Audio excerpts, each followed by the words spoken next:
محمد وعلى آل محمد كما صليت على إبراهيم وعلى آل إبراهيم إنك حميد مجيد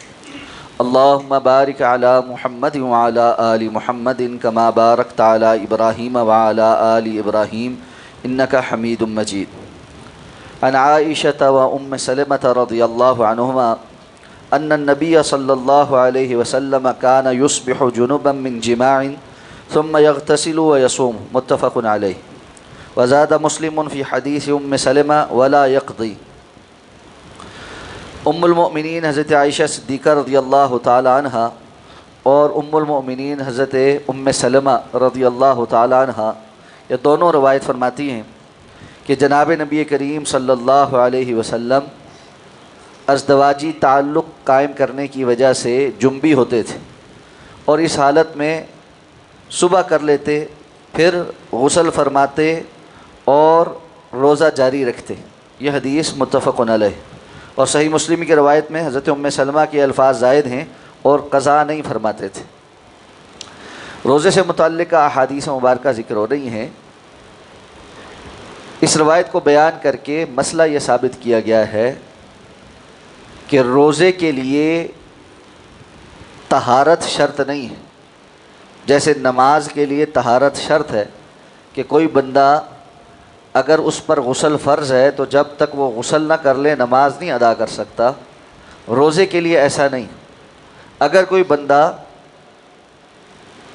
صبح اس حالت میں کرتا ہے، یعنی سحری سے پہلے اٹھا اور اس پر غسل فرض تھا اور اس نے سحری کھائی اور اس دوران فجر کی نماز کا وقت داخل ہو گیا اور روزہ بند کرنے کا وقت ہو گیا۔ اب روزہ بند کرنے کے وقت ہونے پر روزے میں جب وہ داخل ہوا ہے اس وقت وہ حالت جنابت میں ہے، اس پر غسل واجب ہے، تو اس بندے کا روزہ ٹھیک ہے۔ اور اب یہ فجر کی اذان کے بعد غسل کرے اور فجر کی نماز کی ادائیگی کی تیاری کر کے فجر کی نماز ادا کرے، اس کا روزہ ٹھیک ہے۔ یہ دن میں روزہ رکھے کہ رسول اللہ صلی اللہ علیہ وسلم اس طرح کر لیا کرتے تھے۔ تو اس حدیث کو بیان کر کے بنیادی مسئلہ یہی ثابت کیا گیا ہے۔ اور اس حدیث کو روایت کرنے والی دونوں ازواج مطہرات ہیں، دونوں رسول اللہ صلی اللہ علیہ وسلم کا طرز عمل بیان کر رہی ہیں کہ آپ صلی اللہ علیہ وسلم کی اس کیفیت سے آپ کی ازواج واقف تھیں کہ آپ پر غسل واجب ہے لیکن آپ نے سحری کھائی ہے اور روزہ رکھنے کی نیت کر لی ہے، اور فجر کا وقت داخل ہونے کے بعد اذان ہونے کے بعد آپ نے غسل کیا اور پھر نماز ادا کی اور روزہ بھی جاری رکھا، اور اس کی کوئی قضا بھی نہیں کی کہ رمضان کے بعد آپ نے علیحدہ سے اس کی قضا کے طور پہ کوئی روزہ رکھا ہو، تو اس لیے یہ روزہ ٹھیک ہے۔ دوسری بات جو پہلے بھی عرض کی جا چکی ہے کہ رسول اللہ صلی اللہ علیہ وسلم آپ اللہ کے نبی اور رسول ہیں،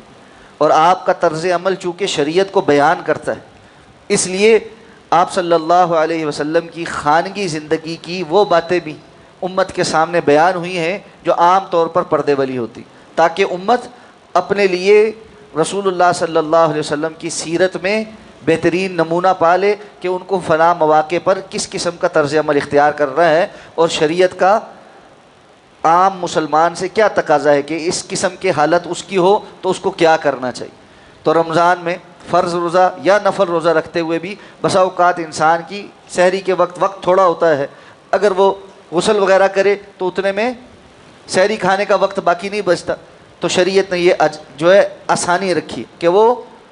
کھانا کھائے، سحری کرے اور فجر کے بعد بھی غسل کر لے اور اس کے بعد نماز پڑھ لے۔ ہاں، فجر کی نماز سے پہلے غسل کرنا لازمی ہوگا کہ فجر کی نماز کی یا کسی بھی نماز کی شرط یہ ہے کہ اس کے لیے غسل ہونا ضروری ہے۔ بندہ بغیر غسل کے یا اگر کوئی مریض ہے تو تیمم کے نماز نہیں پڑھ سکتا۔ اللہ تعالی ہمیں سمجھ کر عمل کرنے کی توفیق عطا فرمائے۔ سبحانک اللہم و بحمدک، نشہد ان لا الہ الا انت، نستغفرک و نتوب۔